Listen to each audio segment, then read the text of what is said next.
ناکام و نامراد برادران یوسف وطن واپس ہوئے، لیکن اس سفر میں ان کا بڑا بھائی ان کے ساتھ نہیں گیا، کیونکہ اس نے خاص طور پر بنیامین کی بحفاظت واپسی کا ذمہ اپنے سر لیا تھا، اور بارے ندامت سے باپ کا سامنا کرنے کی ہمت اس کے اندر موجود نہ تھی۔ وہ شہر مصر کے باہر ہی رہ گیا۔ باقی بھائیوں نے کنعان پہنچ کر اپنے باپ کو صورتحال سے آگاہ کیا تو حضرت یعقوب علیہ السلام نے فرتے غم سے ایک آہ کھینچی اور غمزدہ آواز سے بولے، میں جانتا ہوں کہ بات یہ نہیں ہے کہ تم جو کچھ کہتے ہو مان لیتا ہوں، اب سوائے صبر کی اور کر بھی کیا سکتا ہوں۔ سورہ یوسف آیت نمبر 83۔ حضرت یعقوب علیہ السلام کے بیٹے جو غلہ لائے تھے ختم ہو گیا۔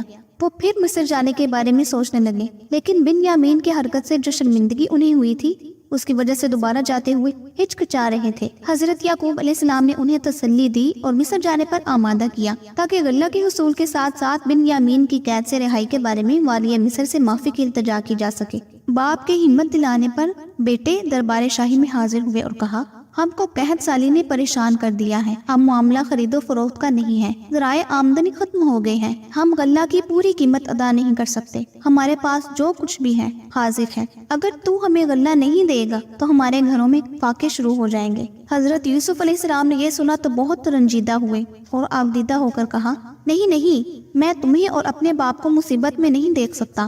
برادران یوسف اس بات پر کہ عزیز مصر ہمارے باپ کو اپنا باپ کہہ رہا ہے حیران زدہ ہو رہے تھے کہ حضرت یوسف علیہ السلام نے مزید کہا، تم لوگوں نے یوسف اور اس کے بھائی بنیامین کے ساتھ کیا سلوک کیا تھا؟ یہ جملہ سن کر ان پر حیرتوں کے پہاڑ ٹوٹ پڑے۔ ان کے سمجھ میں نہیں آ رہا تھا کہ عزیز مصر کو یوسف اور بنیامین سے کیا واسطہ ہے۔ میرے بھائیوں، میں ہی تمہارا بھائی یوسف ہوں جسے تم نے حسد کی بنا پر کنویں میں ڈال دیا تھا۔ حضرت یوسف علیہ السلام کے اس انکشاف سے ان کے رہے سے حواس بھی جاتے رہے۔ خوف، شرمساری اور ندامت کے احساس سے ان کی گردنیں جھک گئیں۔ حضرت یوسف علیہ السلام نے پیغمبرانہ طرز فکر سے درگزر سے کام لیا، فرمایا، میں تمہارا بھائی ہوں، ہم ایک ہی باپ کی اولاد ہیں، میں آج بھی تم سے محبت کرتا ہوں، تم سے کوئی سرزنش نہیں، کوئی شکوہ نہیں، کوئی شکایت نہیں۔ میں اللہ سے دعا کرتا ہوں کہ وہ تمہارے گناہ بخش دے، کیونکہ وہ بڑا رحیم و کریم ہے۔ فرعون مصر کو حضرت یوسف علیہ السلام کے بھائیوں کی آمد کا پتہ چلا، اور یہ کہ ان کے والد اللہ کے برگزیدہ بندے حضرت یعقوب علیہ السلام ہیں۔ حضرت یعقوب علیہ السلام کنعان میں اسرائیل کے نام سے پکارے جاتے تھے، اور آپ سے کئی معجزے منسوب تھے جن سے فرعون بھی واقف تھا۔ فرعون کو جب یہ پتہ چلا کہ یوسف علیہ السلام اس برگزیدہ ہستی کے بیٹے ہیں تو اس نے حضرت یعقوب علیہ السلام کو ان کے پورے خاندان سمیت مصر میں آباد ہونے کی دعوت دی، اور سہولت کے لیے فوج کا ایک دستہ برادران یوسف کے ہمراہ کنعان بھیجا، جس میں مال برداری کے جانور بھی شامل تھے۔ قافلے کی کنعان روانگی سے قبل حضرت یوسف علیہ السلام نے اپنا پیرہن بھائیوں کو دیتے ہوئے کہا کہ اسے میرے محترم و مقدس باپ کی آنکھوں سے لگانا، خدا بندے قدوس اپنا فضل کرے گا۔ قافلہ ابھی کنعان میں داخل نہیں ہوا تھا کہ حضرت یعقوب علیہ السلام نے اہل خاندان سے کہا کہ مجھے اپنے گمشدہ بیٹے یوسف کی خوشبو آ رہی ہے۔ اہل خاندان نے حضرت یعقوب علیہ السلام کی اس بات کو پیرانہ سالی کی وجہ سے ذوف دماغ پر محمول کیا اور کہا کہ برسوں کا گمشدہ بیٹا جس کو بھیڑیا لے گیا تھا، بھلا اس کی خوشبو کیسے آنے لگی؟ حضرت یعقوب علیہ السلام نے کہا، تم لوگ وہ بات نہیں جانتے جو میں جانتا ہوں۔ سورہ یوسف آیت نمبر 96۔ شاہی دستہ کے ہمراہ قافلہ شہر میں داخل ہوا تو حضرت یعقوب علیہ السلام اپنے گھر کی دیوار سے ٹیک لگائے بیٹھے تھے۔ حضرت یعقوب علیہ السلام کے بیٹے سر جھکائے ان کے پاس پہنچے۔ حضرت یعقوب علیہ السلام نے خوشی اور بے قراری سے کہا، تم سب آ گئے، مجھے یوسف کی مہک محسوس ہو رہی ہے۔ یوسف ہمارے ساتھ نہیں آیا ہے، ایک بھائی نے جھکے ہوئے سر کے ساتھ جواب دیا اور پیرہن نکال کر ان کی طرف بڑھاتے ہوئے کہا، یوسف نے یہ بھیجا ہے۔ حضرت یعقوب علیہ السلام نے پیرہن ہاتھ میں لیا اور یہ کہتے ہوئے چوما اور آنکھوں سے لگانا شروع کر دیا، میرا یوسف زندہ ہے، میں نہ کہتا تھا کہ میرا یوسف زندہ ہے، مجھے اس کی مہک آ رہی ہے۔ پیرہن آنکھوں سے مس ہو رہا تھا اور رفتہ رفتہ بینائی لوٹ رہی تھی۔ بھائیوں نے اول تا آخر سارا قصہ کہہ سنایا۔ حضرت یعقوب علیہ السلام تمام خاندان والوں کے ہمراہ، جن کی تعداد 70 بتائی جاتی ہے، مصر روانہ ہو گئے۔ تو ریت کی تصریح کے مطابق والد سے بچھڑتے وقت حضرت یوسف علیہ السلام کی عمر 17 سال تھی اور حضرت یعقوب علیہ السلام 90 سال کے تھے۔ جس وقت حضرت یعقوب علیہ السلام مصر تشریف لائے اس وقت ان کی عمر 130 سال تھی، گویا باپ بیٹا 40 سال ایک دوسرے سے جدا رہے۔ اس دوران دو فطار کا انتقال ہو گیا تھا اور اللہ نے حضرت یوسف علیہ السلام کو زلیخا اور دوبارہ جوانی عطا کی اور دونوں کی شادی ہو گئی۔